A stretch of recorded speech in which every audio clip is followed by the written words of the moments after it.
Assalamu alaikum, a very good evening. Welcome to PSL 9 special presented to you by Cadbury Dairy Milk and Sparks Smartphones. वो कहते हैं ना, you have to hold on to your nerves. और यही क्या पेशावर ज़ल्मी ने जिन्हें bank कर ली अपनी फर्स्ट विक्ट्री इन PSL 9 और बड़ा ज़बरदस्त मैच खेला किया. Actually it was a thriller, Friday night thriller जिसको कहते हैं, एग्जैक्टली वही था. तो टेबल टॉपर मुल्तान सुल्तान को उन्हें दे दी शिकस्त. It was a close match and वही जैसे मैं आपको बता रही थी, it's about handling your nerves और वही किया पेशावर ज़ल्मी ने. Anyway, more about this match, मगर इन थोड़ी देर में. उससे पहले हम लोग बात कर लेते हैं मैच नंबर 10 की जो आज खेला जाएगा. And it's old and sweet rivalry, Karachi versus Lahore. So Karachi Kings आज फेस करेंगे लाहौर कलंदर्स को. लाहौर में ही ये मैच खेला जाएगा. सो होस्ट है Lahore Qalandars and Lahore Qalandars of course want to win one match. दोनों टीम्स की थ्रू आउट थोड़ी फॉरगेटेबल परफॉर्मेंस रही है. सो दोनों टीम्स अब चाहेंगी कि वो कुछ करे. कराची किंग्स लास्ट मैच अपना जीत गई थी, सो ऑफ कोर्स उनका कॉन्फिडेंस थोड़ा सा बेहतर होगा. ठीक है, सो ये सब कुछ है हमने जो बताना है आपको आज, और डिस्कशन करनी है अपने पैनलिस्ट के साथ, उनको भी इंट्रोड्यूस करूँगी. पर उससे पहले it's you are getting an opportunity. आपको अपॉर्चुनिटी मिली है कि आप एक स्पार्क्स स्मार्टफोन अपने नाम कर सकते हैं. So all you have to do कि हम आपसे रोज़ सवाल पूछते हैं, करेक्ट आंसर को आप व्हाट्सएप करें इस नंबर पे जो आपकी स्क्रीन पे आने वाला है. This is the number. And फिर ऑफ कोर्स कुरानदाजी के जरिए विनर्स पिक किए जाते हैं. तो खैर, कल का हमने क्या सवाल पूछा था? जी, हमने आपसे कल ये पूछा था कि PSL सीजन 1 में प्लेयर ऑफ द टूर्नामेंट कौन बना, और उसका सही जवाब था रवि बोपारा. सो रवि बोपारा जो थे फर्स्ट PSL एडिशन के प्लेयर ऑफ द टूर्नामेंट थे. He was actually phenomenal. Anyway, Asifa Rahman, उनका ताल्लुक लाहौर से है, मुल्तान रोड पे वो रहती हैं and she is the winner. बहुत बहुत मुबारक हो आपको आसिफा रहमान. अच्छा, इससे पहले भी हमारे 2 विनर्स हो चुके हैं. सो हमने आपको नहीं बताया पहले, अभी बता देते हैं. उनके नाम भी हम आपसे रिवील कर देते हैं. एक तो मुबीन अशरफ है जिनका ताल्लुक फैसलाबाद से, हमारे फर्स्ट विनर थे. बहुत मुबारक हो आपको मुबीन. एंड दूसरे जो हमारे विनर हैं वो मोहम्मद बख्श थे, हैं फ्रॉम क्वेटा. एनीवे, सो ये हमारे सब विनर्स हैं स्पार्क स्मार्टफोन्स के. और आज का सवाल क्या है? वेल, आज का सवाल ऑन योर स्क्रीन देख लें कि PSL का पहला एडिशन किस साल और कौन से मुल्क में खेला गया. ओह, बहुत ईजी सवाल है, बस जवाब दें और स्मार्टफोन अपने नाम करें. एनीवे, ठीक है. तो स्पार्क स्मार्टफोन्स का हो गया पूरा सिलसिला. हमारे पैनलिस्ट हमारे साथ मौजूद है, जल्दी से इंट्रोड्यूस कर लूँ. मेरे साथ स्टूडियो में मौजूद है सीनियर स्पोर्ट्स जर्नलिस्ट करने वाली थी, but you are no less former test cricketer Sikandar Bakht मेरे साथ मौजूद है. Former test cricketer Abdul Razzaq ने हमें वीडियो कॉल से ज्वाइन किया है. पाकिस्तान विमेन क्रिकेट टीम की मायनाज ऑलराउंडर कायनात इम्तियाज़ हमारे साथ मौजूद है, and senior sports journalist Syed Yahya Husaini. Now thank you for joining us all of you. But इससे पहले हम लोग बात करें आज के मैच की. कल जो फ्राइडे नाइट थ्रिलर था, तो उस पर हम लोग पहले डिस्कशन कर लेते हैं. जल्दी से स्कोर कार्ड दिखाते हैं आपको कि कल हुआ क्या. पेशावर ज़ल्मी ने जो ये मैच जीत लिया 5 रन से. तो what really happened first was के पेशावर ज़ल्मी ने बैटिंग करते हुए 179 रन बनाए. क्विक फायर हमने देखा विद हसीब विद 37 फॉर 18 और ल्यूक वुड के जो 17 रन से ऑफ 12. सो ये तुम्हारे कते. फिर of course Babar Azam also contributing. And chase Multan Sultan की लुक वेरी वेरी गुड. आपको याद होगा 20-22 रन चाहिए थे. इफ्तिखार अहमद थे फायर पे, और पहला अपना गेम खेलने वाले PSL का नवीन उल हक ने एक्चुअली अपने नर्व्स को बड़ी ज़बरदस्त हैंडल किया. And that's exactly where the game change death overs में. सो ज़बरदस्त बॉलिंग कराई उन्होंने. और उनके साथ डेब्यूटेंट जो है, ये तो नवीन उल हक की हम लोग बात कर रहे थे, but debutant leg spinner Arif Yaqoob is someone to watch out for, जिन्हें 3 विकेट्स ली इन 17th ओवर भी, जो बहुत कुछ ड्रामा हुआ था. सो एनीवे, इसी मैच पे हम लोग बात करते हैं. एंड हम लोग पहले से कुछ आपके पास होते हैं. It was quite a drama जो हम लोगों ने कल विटनेस किया है. बड़े मज़ेदार मैच हुआ और पेशावर बहुत ही अच्छी तरह आखिरी के अंदर, जब इस किस्म की जो जीत होती है ना, वो हमेशा लक लेके आती है. मतलब मेरा एक अंदाज़ा है कि जिस तरह पेशावर जीता, उसने कल एक तो 4 चेंजेस की टीम के अंदर ना. कॉडमोर को ड्रॉप किया, जीशान को, आमिर जमाल को, एक वकाल लड़का जो उसको ड्रॉप किया. उन्होंने 4 चेंजेस किए. उन चेंजेस से बड़ा फ़र्क आया. मगर जो सारे मैच का जो ओवर था ना, वो 17th ओवर था, जो कि आरिफ का जो था, याकूब का आखिरी ओवर था. पहले बॉल पे उन्होंने विकेट ली. फिर उन्होंने सेकंड बॉल पे उन्होंने विकेट ली. 3rd और 4th बॉल पे उनको 2 छक्के लगे. उसामा मीर ने मारे थे. फिर उसके बाद उसामा मीर 5वीं बॉल पे आउट हुए. और फिर 6th बॉल पे एक और प्लेयर आउट हुआ, और उसके ऊपर जो विली आउट हुए. और उसके ऊपर थोड़ी सी कंट्रोवर्सी हुई कि जनाब उसने जब कैच पकड़ा, स्लो मोशन में दिखाया गया कि जब उसने गेंद फेंकी, वापस आया मोजले, तो टो उसका टच हुआ नहीं हुआ. जो बेनिफिट ऑफ डाउट था, लोगों का ख्याल है, जो मैं पढ़ रहा हूँ, लोग ज़रा अपसेट हैं इस बात पे कि जी वो बैट्समैन को जाना चाहिए था, उमन बैट्समैन को जाता है, फील्डिंग साइड को नहीं जाता। ये एक ये मुल्तान सुल्तान के फैंस बेसिकली बहुत अपसेट हैं इस बारे में। दूसरी चीज़ जो इस वक्त सब जो बाहर के लोग, हमारे पड़ोस और दाएं बाएं के जो ममालिक के जो लोग देखते हैं मैच, वो पाकिस्तानी फील्डिंग का मजाक उड़ा रहे हैं। मैं तो हैरान हूँ कि ये हो क्या रहा है कि मतलब है कि हर लड़का 2-2 कैच छोड़ रहा है, हर मैच में पाकिस्तानी लड़के कैच छोड़े। That is amazing. मुझे तो यकीन ही नहीं आ रहा कि इतना भी ज़्यादा हो सकता है। All the matches that we winning because of fielding, हमारी जो फ्रेंचाइज है वो फॉरेन प्लेयर्स की वजह से, because of the exceptional Rilee Rossouw के मुझे 2 कैचेस भी याद आ गए। बट एनीवे, तो रज़ाक भी मेरे साथ मौजूद है। रज़ाक, आपको क्या लगा बट कल पेशावर ज़ल्मी की विन? आई मीन, आप कन्विंस्ड हैं इस विन से, या फिर विन इज़ अ विन, जीत होती है जिस तरह भी जीत जाए?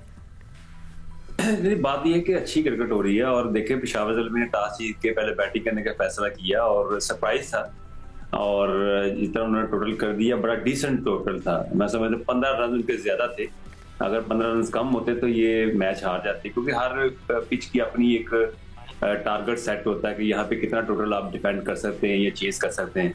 तो पेशावर ज़ल्मी ने टॉस जीत के पहले जो बैटिंग करने का फैसला बड़ा अच्छा किया, और थ्रू और देखे ओवरऑल मिलान की तरफ से एक 50 नजर आई है। बाकी थोड़ी थोड़ी कंट्रीब्यूशन है, जिस तरह इफ्तिखार आखिरी ओवर में आए और जिस तरह वो मैच क्रीज ले चुके थे और 2 बॉलों में 6 रन था, उसमें चांसेस ज्यादा बैटिंग के होते हैं कि ये एक लगी तो अब छक्का लगता वो ये पेशावर मैच आ सकते थे।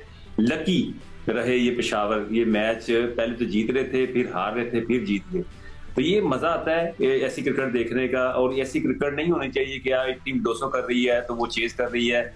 पिछले साल हमने देखा है टीम ने 255 रन किए, वो भी चेज हो गया, 235 चेज हो गया। तो ये जो क्रिकेट है वो ठीक नहीं। ये क्रिकेट है, ऐसी पिचेज ही होनी चाहिए जिसमें बॉलर्स के लिए भी मूवमेंट हो, स्पिनर के लिए भी हो, और बैटिंग के लिए भी उनको पूरी टाइमिंग के साथ रन करने का मौका मिले। ये नहीं कि स्लो डेड पिचों पे आप जिस तरह मर्जी घुमाई जाए, चौके छक्के लग रहे हैं। तो ये अच्छी क्रिकेट हो रही है मुल्तान। गुड टू सी कि पिच पे फ्लेवर है for both the batters and the bowlers. And कायनात, आई थिंक जो एज अ फैन मुझे लग रहा था इफ्तिखार अगर थोड़ी देर और रहते, कुछ ही मिनट्स और, वो गेम को पूरा रैप अप कर देते। But again luck was not on this side, और पेशावर ज़ल्मी ने वही अगेन अपनी नर्व्स को हैंडल किया बहुत अच्छी तरह। बिल्कुल ऐसा ही था। इफ्तिखार वो सिर्फ एक बॉल पे जो छक्का लगा देते थे वहीं पर ही गेम खत्म हो जाता, और उन्हीं से ही उम्मीदें थी आखिरी में, because he is that impact player जो आखिरी में एज अ गेम फिनिशर हमारे पास सामने पहले भी आए हैं डोमेस्टिकली स्पेशली। तो ऑफ कोर्स वहाँ पे चांस था, लेकिन अगेन जो छोटी छोटी कलेक्टिव परफॉर्मेंस थी पेशावर की, द बॉडी लैंग्वेज, पेशावर की जो बॉडी लैंग्वेज थी वो काफी अच्छी थी इस मैच में। इवन दो कि बहुत बड़े बड़े स्कोर्स किसी ने नहीं किए, highest was 37 by Hasibullah, but the way he was playing was remarkable. तो यही छोटी छोटी परफॉर्मेंसेस हैं जो पेशावर को आगे आने वाले मैचेस में इसी तरीके से शायद जितवा सके, because it's not only about sometimes कि बहुत बड़े रन किए जाएं हर प्लेयर की तरफ से, लेकिन आपकी जो एज अ पार्टनरशिप जो आप रन्स करते हैं वो ज्यादा इंपॉर्टेंट होते हैं। And this win was really important for Peshawar, and I think यहाँ से अब शायद वो पेस अप करें अपना। Let's see. देखिए अभी भी मुल्तान ऑन टॉप है, यानी ल्यूक वुड जो थे he was a top pick of the bowlers, but you know yeah it's all about taking wickets timely wickets, और एग्जैक्टली वही किया पेशावर ने। तो आई थिंक उनका कॉन्फिडेंस अभी थोड़ा बेहतर हो गया, उनका अकाउंट खुल गया है, and they hoping to win this matches. बहुत कुछ उन्हें अब देखते हैं कि अब वो आगे वाले गेम्स में चेंजेस करेंगे या नहीं, but then again yes, timely wickets was the key yesterday for them. सबसे पहले तो फातिमा सिकंदर बख्श साहब को बहुत बहुत मुबारक हो, और उनका कहना यह था कि एडवांटेज मिल रहा है मुल्तान सुल्तान को, वो कल उनके लिए डिसएडवांटेज हो गया। चौथा मैच वो जीत नहीं सके, जीत सकते थे बट आखिर में अपने नर्व्स को कंट्रोल किया पेशावर ज़ल्मी की टीम ने, और पहली मच नीडेड विक्ट्री जिसकी उनको अशद जरूरत थी वो हासिल करने में कामयाब हुए, और उन्होंने अपने आप को इस टूर्नामेंट में अलाइव रखा है। ऑन द अदर साइड अगर हम बात करते हैं तो जिस तरह रज़ाक ने कहा कि बिल्कुल ऐसा लग रहा था कि बिल्कुल वन साइडेड टूर्नामेंट हो रहा है, लेकिन कल मुल्तान की टीम जो है वो हार गई और रिजवान कल लंबी इनिंग नहीं खेल सके। लेकिन पेशावर ज़ल्मी की जो परफॉर्मेंस है फातिमा, पहले जो उनके 3 बैटर हैं जिसमें इंक्लूडिंग कैप्टन बाबर आजम, कल उन्होंने 26 पे 31 किए, बट आप देखिए कि कल जिस तरह स्कोर बोर्ड को चलाया है हसीबुल्लाह ने, कल उनको बैटिंग ऑर्डर में प्रमोट किया गया। न्यूजीलैंड में उन्होंने पाकिस्तान के लिए इंटरनेशनल डेब्यू किया था, बड़े ही प्रॉमिसिंग बैट्समैन है, बट वही प्रॉब्लम है जो हारिस रऊफ का है, ऐसा लगता है कि मोहम्मद हारिस का भी वही प्रॉब्लम है। कॉन्फिडेंस की शिद्दत के साथ उनमें कमी दिखाई दे रही है।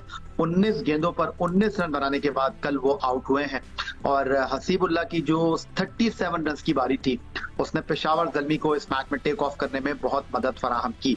लेकिन इसके साथ साथ इस टूर्नामेंट में जिस तरह हमने फील्डिंग का स्टैंडर्ड देखा है, खासतौर पर लाहौर कलंदर का, जो कि 3 में 3 मैच आ रहे हैं अपनी नाकिस फील्डिंग की वजह से। 3 मैचों में उन्होंने 6 कैच ड्रॉप किए हैं फखर जमान ने कितने ड्रॉप किए थे उसमें फखर जमान के ज्यादा है, आई थिंक 3 तो फखर जमान ने ड्रॉप किया। बिल्कुल, मैं वही कह रहा हूँ कि जो बिल्कुल क्रूशियल टाइम था ना, वहां पर पेशावर ज़ल्मी की टीम काफी अलर्ट दिखाई दी। उनकी ग्राउंड फील्डिंग कल बहुत अच्छी थी, कैचेस उन्होंने टाइमली किए और खासतौर पर वो जो डेविड विली आउट हुए कल मुल्तान सुल्तान के, वो इस मैच का जो है वो टर्निंग पॉइंट था। एब्सोल्युटली। रज़ाक, आपसे मैं जरूर पूछूंगी जो डेब्यू किया है लेग स्पिनर आरिफ याकूब, आपको कैसे लगे? I mean he looked good but as a bowler how do you rate him? देखिए, जो भी इस पीएसएल में आता है वो अच्छा ही होता है और एक स्टैंडर्ड है पीएसएल का, और इनको टाइम लगेगा क्योंकि जितने भी अभी डेब्यू होने हैं उनको एक टाइम चाहिए। और अच्छी बात ये है कि पीएसएल का स्टैंडर्ड बहुत अच्छा है और हर टीम यही चाहती है कि यहाँ पे जो मेरिट पे है प्लेयर वो आए और वो परफॉर्म कर रहे हैं जिससे एक पाकिस्तान को भी फायदा हो। तो अच्छी चीज़ है, जितने भी यंगस्टर आएंगे, तो मैंने शुरू में कह रहा हूँ कि यंगस्टर को मौका मिलना चाहिए और अपॉर्चुनिटी मिलनी चाहिए, और हमारे जो प्लेयर्स हैं यंगस्टर उनको यूटिलाइज करने का ये एक बड़ा प्रॉब्लम है। जो मैनेजमेंट में लोग बैठे हुए हैं उनको बड़ा सोच समझ के उनको यूटिलाइज करना चाहिए, क्योंकि ये जो क्रिकेट है ये आपकी सिर्फ यूटिलाइजेशन पे होती है। आप किसी प्लेयर को बना भी सकते हैं और बिगाड़ भी सकते हैं, तो इन चीजों का भी ख्याल रखना चाहिए। जो भी यंगस्टर आते हैं उनको अच्छा एक कॉन्फिडेंस के साथ यूटिलाइज करें, जिससे उसको जो उनका स्किल है वो बाहर आए, जिससे वो परफॉर्म कर सके। बस ऑल अबाउट मेंटोरिंग एंड इसलिए मुझे हंसी आई थी कायनात, क्योंकि रज़ाक कह रहे थे कि पीएसएल में सब कुछ बहुत अच्छा होता है, फिर उसके बाद हम ये जो फाइंड्स होते हैं और ये ज़बरदस्त जिनमें हमें पोटेंशियल दिखता है इनको बाद में नहीं देखते। But anyway, good potential so far. तो आपको फिर ओवरऑल अब क्या लगा? Do you think Peshawar Zalmi now has the confidence कि वो आगे जाके बाकी टीम्स को भी बीट कर सकेंगे, या कहीं उनको कोई और एक चेंज करनी पड़ेगी? नहीं, डेफिनेटली मुझे लगता है कि उन्हें कहीं ना कहीं अपना कॉन्फिडेंस लेवल जो है ना वो थोड़ा सा और अप करना पड़ेगा। मोहम्मद हारिस को यहाँ पे परफॉर्मेंस अपनी दिखानी पड़ेगी एज अ बैटिंग यूनिट, क्योंकि 179 भी मुझे लगता है कि थोड़ा सा कम है। हम 180 प्लस 80 प्लस की तरफ ही जाएं तो ज्यादा बेहतर है। और उसके अलावा बॉलिंग साइड जो थी वो यहाँ पे डेफिनेटली उसके बारे में कहना होगा कि सबने विकेट्स ली हैं और हर किसी की जो बॉडी लैंग्वेज थी वो इसी तरफ थी कि उन्हें परफॉर्म अच्छा करना है। The line and length was really nice. तो आई थिंक आरिफ हैं, सलमान हैं, इन्होंने अच्छी बॉलिंग का मुजाहिरा किया, बहुत ज्यादा। नवीन उल हक है तो बट आई वुड से कि इवेंचुअली उन्हें और अपनी बैटिंग लाइनअप में थोड़ा सा और एग्रेसिवनेस और ये लानी होगी, स्पेशली मोहम्मद हारिस को, ताकि वो जो उनका स्कोर है ना वो 10-12 रन भी और ऊपर होगा तो वो विनिंग टारगेट बन जाएगा ऑटोमेटिकली। बहुत सारे बहस शुरू हो गई है अबाउट मोहम्मद हारिस की, you know, is not playing his natural game, अगर वो क्या प्रूव करना चाह रहे हैं ये सब एक्सपर्ट्स बात करें। बट एनीवे, अप नेक्स्ट है bitter sweet rivalry Karachi versus Lahore. इस पे हम लोग सब बातचीत करेंगे, पर आफ्टर शॉर्ट ब्रेक। आप देख रहे हैं PSL 9 special. Yes this 7 PM ये मैच शुरू हो जाएगा। लाहौर को जीत की बहुत सख्त जरूरत है। Will take a short break. आप देख रहे हैं PSL 9 special presented to you by Cadbury Dairy Milk and Sparx smartphones. Stay with us. Welcome back after break. So tonight is going to be another thriller. Well, we'll find out. Karachi Kings और लाहौर कलंदर्स होंगे एक दूसरे के आमने सामने and host कर रहे हैं लाहौर कलंदर्स। सो लाहौर में खेला जाएगा कज़ाफी स्टेडियम में match 7 PM Pakistan standard time and it's Shan Masood versus Shaheen Shah Afridi. जल्दी से अपने पैनलिस्ट के पास स्ट्रेट अप जाते हैं। एंड सिक्को, I think it's going to be interesting because Karachi Kings अपना लास्ट मैच जीत गया। The bowling is clicking well. I mean Hasan Ali ने चिप इन किया, देन मीर हमजा। बैटिंग में maybe Shan Masood needs to get his nick back, मगर James Vince, Pollard, Shoaib Malik, they're on the right track. यार देखिए, अभी कराची को अभी तक वो वाली स्ट्राइक नहीं किया जिस तरह कि उनको करना चाहिए। एक जीते एक हारे ये लोग ना। आज अच्छा मौका, मगर मैं चाहता हूँ लाहौर कलंदर एक मैच जीते। उसके उनके जीतने से ना थोड़ी सी जान पड़ जाएगी इस ट्रॉफी में। अदरवाइज़ PSL जो है ना फीका फीका सा हो जाएगा बगैर लाहौर कलंदर के, अगर वो इस तरह नहीं हुआ। और तो कराची की जो टीम है तो बहुत अच्छी, मगर ये कि देखो ये जो अपना शुएब मलिक खेलते हैं ना कराची से, yes. वो भी उसी स्टाइल से खेलते हैं कि जो कि स्टाइल आपका बाबर का है और रिजवान का है। शोएब मलिक के छक्के सिर्फ और सिर्फ स्पिनर्स पे ज़्यादा लगते हैं, फास्ट बॉलर्स पे कम लगते हैं। ये मुझे पिछले 3 साल से देखते हैं। He's always been very good against spin. वो खेलता है अपना, मगर वो उसी पैटर्न से खेलता है कि अपने रन्स उनके पक्के हो जाते हैं नीचे आकर। मैंने बहुत दफ़ा उनको अपने प्रोग्राम से कहा कि आप ओपन करें। हमारे दौर में जब मैं टीम के साथ था उस ज़माने में वो ओपन किया करते थे। उन्होंने 100 भी किया हुआ है एज एन ओपनर।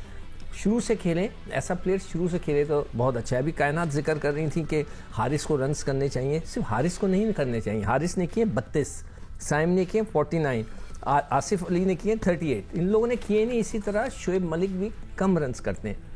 अगर उनको वो लंबे रन्स कर सकते हैं अगर वो ओपन चले जाएं, मगर ओपन में उनके पास फिर गुंजाइश नहीं होगी कि ओपन जो है उनके पास फिर इखलाक है। अब I don't know how good Ikhlaq है। उसने पिछले मैच में 24 रन किए हैं। अब देखते हैं कि वो क्या होता है। और दूसरी चीज़ ये है कि देखिए, जो मैंने एक बात की थी ना, वो बहुत छोटा सा इसका मतलब है। उसका एक छोटा सा मतलब है कि जो टीम एक ग्राउंड पे ज्यादा मैच खेलती है उसको उसकी एडवांटेज हो जाता है। अगर किसी को समझ में नहीं आई ये बात तो मैं ये पूरा एक प्रोग्राम अलग होगा। आज अभी तक ये बहस चल रही है इस बारे में। बट एनीवे, रज़ाक हमारे साथ हैं। रज़ाक, आई थिंक लाहौर कलंदर्स की साहिबजादा फरहान, उनको चाहिए वापस फॉर्म में आए, नेचुरल गेम खेल रहे हैं, फ़खर भी। But you know, where do you see them today? Lahore Qalandars 3 matches हार चुके हैं कंसेक्टिवली। नहीं, देखिए, उनकी थोड़ी सी बॉलिंग में प्रॉब्लम नजर आ रही है, फील्डिंग में भी है, और बैटिंग लाइनअप में देखें इन्होंने बिल्कुल जो चेंजिंग की है। अब्दुल्ला शफीक को नीचे रख के फरहान को लेके आए, सादा फरहान को, तो वो भी अच्छी बात, उन्होंने अच्छा परफॉर्म किए। पर ये कॉम्बिनेशन के साथ इनका ना वो मोमेंटम नहीं बिल्ड हो रहा। जो एक होता है ना विनिंग कॉम्बिनेशन होता है कि बैट्समैन जब रन्स कम करते हैं तो बॉलर आपको उसको सपोर्ट करते हैं, उस टोटल को डिफेंड करते हैं। अगर देखें ना, बॉलर ने अच्छी बॉलिंग की है तो बॉलर ने अच्छी बॉलिंग नहीं की तो बैट्समैन ने रन्स कर दिए, तो ये मोमेंटम इनका नहीं क्रिएट हो रहा। जब ये मोमेंटम बनेगा, और मैंने पहले कहा था कि ये जो PSL के मैचेस होते हैं ना, पहले 5 मैचों को आप भूल जाए, उसमें अब हारते हैं जीतते हैं, अगर जीतते हैं तो आपकी लक है। जो आखिरी 5 मैचेस हैं वो बड़े क्रूशियल होते हैं, उनमें आपका डिसाइडेड होता है कि उसमें प्रेशर बिल्ड होता है टीमों पे। जो टीम हारती है वो बाहर होने के चांसेस होती है, वो जीतती है जो क्वालिफाई करती है, तो उसके लिए ना ये जो सिचुएशन आएगी तो फिर डिफरेंट होगी। और सर मुझे उम्मीद है कि लाहौर के अंदर कम बैक कर सकती है, क्योंकि पीछे भी इन्होंने looking for a bounce, looking for a comeback at the home ground. And कायनात, on paper जब मैं लाहौर कलंदर्स को देखती हूँ, they look amazing with such big names, such a daring bowling unit, मगर on the ground they're just not clicking. Crucial time पे wickets नहीं ले पा रहे, and that's going to be a big concern for Shaheen today. बिल्कुल ऐसा ही है, और मैं अभी भी खुद यही पॉइंट करने वाली थी कि ऑन पेपर अगर देखा जाए तो लाहौर कलंदर्स की team batting wise bowling wise दोनों तरीके से बिल्कुल टॉप पर है। और बैटिंग साइड तो उनकी फिर भी अच्छा परफॉर्म कर रही है, मोस्टली सारे बैटर परफॉर्म कर रहे हैं। इट्स जस्ट दैट कि उनकी बॉलिंग साइड को विकेट लेना स्टार्ट करना है, और उससे भी ज्यादा इंपॉर्टेंट जो उनकी फील्डिंग साइड है।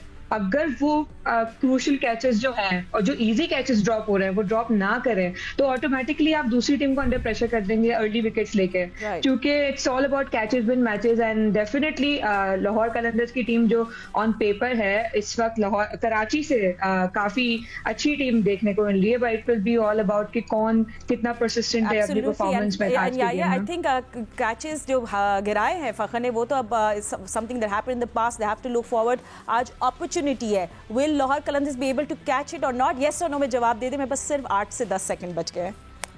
हाँ, मैं आपको क्विकली कहता हूँ, आपने सुना होगा डोंट वरी बी हैप्पी। तो आज लाहौर कलंदर वालों को बिल्कुल भी घबराने की जरूरत नहीं है, आज वो मैच जीतेंगे। Thank you so much everybody. PSL 9 के स्पेशल शो में ज्वाइन करके शुक्रिया। Well have a very good evening. हम आपको मिलेंगे कल। Stay with us.